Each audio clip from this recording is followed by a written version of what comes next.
Pada penutupan perdagangan Kamis, indeks berbasis luas S&P 500 menguat di 0,32% ke level 6.501, rekor penutupan tertinggi untuk hari kedua berturut-turut.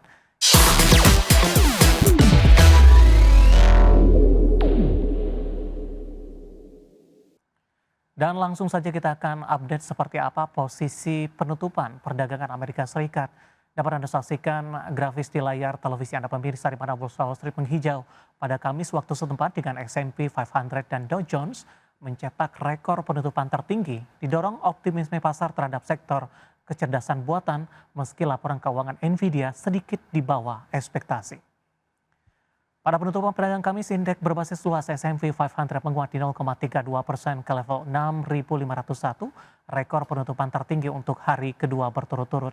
Indeks Nasdaq Composite ditutup naik di 0,53% ke 21.705 dan indeks Dow Jones Industrial Average meningkat di 0,06% ke posisi 45.636 melampaui rekor sebelumnya yang dicapai pada 22 Agustus. Kemudian dari bursa Eropa, pemirsa, bursa ekuitas Eropa berakhir di zona merah pada Kamis seiring tekanan dari pelemahan saham sektor kesehatan dan respon pasar terhadap laporan keuangan beberapa emiten kakap termasuk Nvidia dan Pernod Ricard. Indeks stok 600 ditutup turun di 0,2% ke level 553,67. Indeks DAX Jerman melemah di 0,03% ke 24.039 dan indeks FTSE Inggris melemah di 0,42% ke posisi 9.216.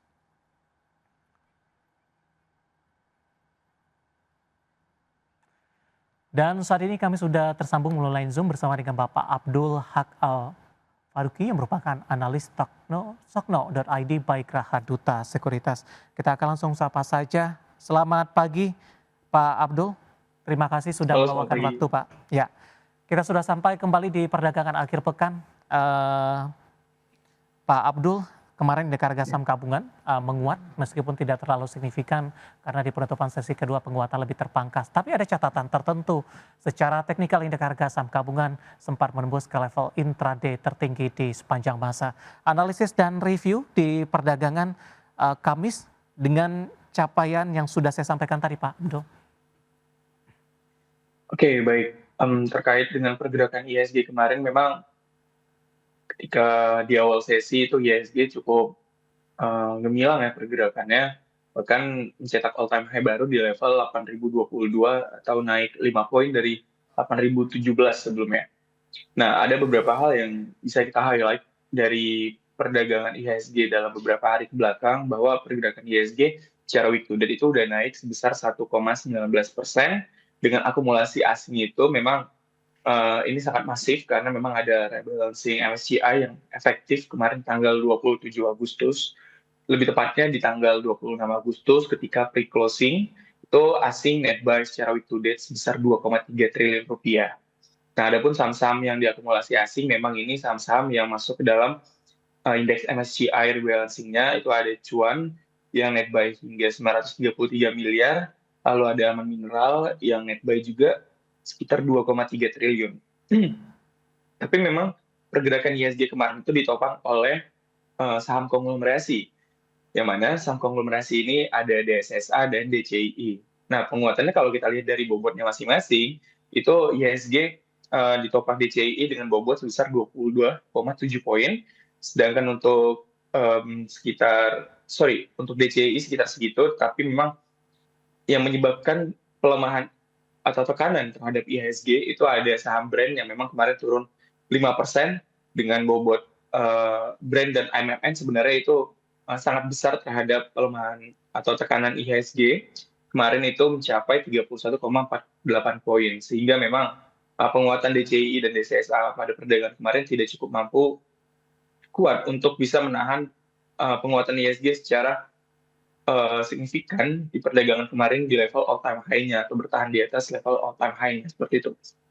Baik, di tengah penguatan indeks harga saham gabungan di Kamis Pak Abdul di perdagangan Rabu, investor asing melakukan jual. Ini setelah 11 hari beruntun beli kemudian akhirnya melakukan jual. Tapi penguatan indeks harga saham gabungan terus berlanjut. Apa yang bisa kita amati di tengah posisi ini? Apakah pasar domestik tidak terlalu bergantung ke investor asing sementara saham-saham konglomerasi ini lebih didominasi oleh eee, investor-investor domestik sehingga indeks harga saham gabungan tetap melaju bahkan menembus ke level intraday tertingginya kembali. Oke, baik, melihat memang net sale asing kemarin itu asing mencatatkan net sale kemarin itu sebesar Rp294 miliar dengan, saham yang diakumulasi itu ada BRI sebenarnya diakumulasi kemarin, tapi memang masih sangat kecil dibandingkan dengan, penjualan di saham WIFI dan, yang lainnya. Tapi di sini kita lihat bahwasannya penguatan IHSG, seperti yang saya mention tadi bahwa IHSG ditopang oleh, 2 saham saja dan kalau memang asing ini mencetakkan net sell, ini sebenarnya asing, lebih kepada aksi taking profit dan cenderung wait and see menunggu memang data-data ekonomi dari Amerika Serikat yang akan dirilis di akhir pekan dan memang, kecenderungan memang data ini cukup signifikan menentukan terkait dengan pemangkasan suku bunga, The Fed ya, di bulan September nanti. Tapi di sini saya fokus terhadap memang pembobotan terhadap IHSG pada perdagangan kemarin ditopang oleh DCI, yang mana kemarin DCI itu menguat sekitar secara persentase 6,5%. Dan kalau dilihat dari DCI sendiri memang saham ini kurang liquid dan kalau dari bid offer-nya sendiri memang masih ada bolong-bolong atau tidak berurutan secara fraksi. Yang ini mengindikasikan bahwasannya memang saham ini bisa saja digerakkan oleh beberapa orang atau beberapa investor saja sehingga memang penguatan IHSG kemarin tidak mencerminkan bagaimana IHSG cukup perform ini di tengah mulai kestabilan ekonomi di Indonesia melihat PDB dan lain-lainnya seperti itu, Mas. Baik, untuk jangka pendek hari ini Pak, arah, pergerakan indeks harga saham gabungan kemudian juga untuk minggu depan, di tengah menantikan rilis data inflasi PCE Amerika Serikat, Jumat malam waktu Indonesia Barat dan tentu ini, kondisi pasar perdagangan di Indonesia sudah tutup. Mungkin dampaknya untuk minggu depan dan arah indeks harga saham gabungan di hari ini masih di tengah penantian data tersebut. Baik, untuk pergerakan IHSG hari ini berpotensi sebenarnya melemah terbatas. Di sisi lain untuk alasannya, di sini saya lihat adanya pelemahan di saham-saham perbankan dan juga saham konglomerasi kalau dilihat secara IEP. Untuk perdagangan hari ini di sini ada brand yang IEP-nya 9.075 atau turun dari 9.300 serta BBRI ke 4.100 dari 4.140. Memang ini sebenarnya ada sangkut pautnya dengan keadaan ricu yang ada di Indonesia saat ini sehingga kekhawatiran investor ini semakin meningkat, tapi kekhawatiran ini berlaku untuk jangka pendek saja, terkhususnya untuk hari ini saja dan diharapkan memang kericuhan atau kerusuhan ini uh, sudah selesai di minggu ini dan memang diharapkan adanya tindakan dari pemerintah terhadap aksi ini. Dan untuk minggu depan, kita proyeksikan untuk IHSG berpotensi koreksi terlebih dahulu karena memang kalau dari habit IHSG memang ketika sudah mencetak all time high ada koreksi terlebih dahulu tetapi cenderung sideways karena memang saat ini investor belum ada sentimen-sentimen signifikan yang memang dapat mempengaruhi pasar secara menyeluruh sehingga memang untuk IHSG saat ini cenderung sideways di area konsolidasi 7.900 hingga 8.000. Baik, Pak Abdul kita akan coba ulas untuk DCI Pak. Yep. Penguatannya lebih ke arah terbatas di penutupan sesi kedua setelah menembus ke level intraday tertingginya di perdagangan kemarin. Analisis dan rekomendasi untuk DCI hari ini. Baik, untuk DCI sebenarnya di sini cukup spekulatif ya. Penguatan DCI sangat terbatas sebenarnya, tapi memang masih ada ruang untuk DCI mengalami penguatan karena kalau dari perdagangan kemarin kita lihat bahwasannya ada buyer-buyer yang memang cukup mendominasi dari penguatan DCI sendiri. Adapun untuk resisten DCI sebenarnya di sini saya menetapkan resistennya di level 398.000 ya. Dan ini merupakan resisten klasik di mana saya ambil dari high-nya di tanggal 15 Agustus 2025. Karena ini rekomendasi secara minor trend, Mas. Seperti itu untuk DCI. Rekomendasinya seperti apa Pak untuk hari ini? Masih direkomendasikan buy mungkin? Oke, untuk rekomendasinya di sini saya masih merekomendasikan buy, tapi cenderung spekulatif buy seperti itu. Baik, kita bergeser ke DSSA Pak. Kemarin juga sempat menyentuh level intraday tertinggi, di penutupan Ya. sesi kedua penguatan juga terbatas sehingga dorongan terhadap indeks harga saham gabungan juga berkurang. Oke, untuk DSSA sendiri memang saat ini DSSA merupakan saham yang menjadi favorit investor asing ya. Ya, Bahkan penguatan DSSA sendiri ini ditopang oleh investor asing dan terkhususnya untuk perdagangan kemarin juga masih ditopang oleh investor asing.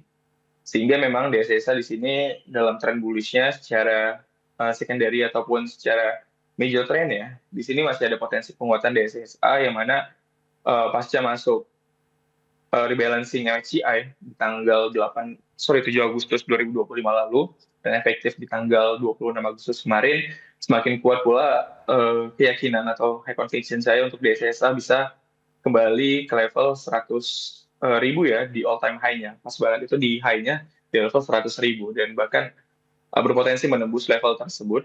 Dan rekomendasi saya masih buy walaupun memang cenderung investor lebih konservatif untuk bisa melakukan asset taking profit untuk saham DSSA karena baik. mengingat sudah berada di level all time high-nya seperti itu. Baik, tapi dari sisi support Pak, mungkin untuk DSSA, tindakan waspada dari para investor setelah mengalami kenaikan yang signifikan? Baik untuk DSSA sendiri di sini support-nya itu di sini ada demand. Saya ambil dari support klasik dan Fibonacci di sini ada di level 89.625 untuk support dari DSSA sendiri sehingga investor bisa mencermati jika breakdown dari support tersebut, investor bisa melakukan tindakan rebalancing terhadap portofolionya untuk DSSA sendiri. Seperti itu. Baik, analisis dan rekomendasi dari dua saham konglomerasi yang menjadi penopang terbesar untuk indeks harga saham gabungan di perdagangan Kamis. Dan Pak Abdul terkait juga dengan saham-saham lainnya Pak. Kita mau ke perbankan Pak Abdul. Dorongan dari perbankan masih cukup minim sampai sejauh ini. Kita flashback ketika indeks harga saham gabungan menembus ke level tertinggi sepanjang masa dalam beberapa tahun terakhir. Penopang utama adalah perbankan big cap. Tapi kondisi berbeda terjadi dalam beberapa waktu terakhir, saham-saham perbankan lebih cenderung mengalami tekanan. Dari sisi kinerja memang terjadi perlambatan ini. Asing yang mendominasi membuat saham-saham perbankan juga menjadi tertekan lebih dalam. Analisis Anda untuk saham-saham perbankan big cap, Pak Abdul? Oke, untuk saham-saham perbankan big cap memang di sini sudah mendapat sentimen sangat positif ya, di mana untuk saham perbankan cenderung memang sensitif terhadap sentimen suku bunga. Dan memang secara teori ekonomi, jika memang suku bunga dipangkas, saham-saham perbankan ini seharusnya diuntungkan atau emiten perusahaan perbankan ini diuntungkan.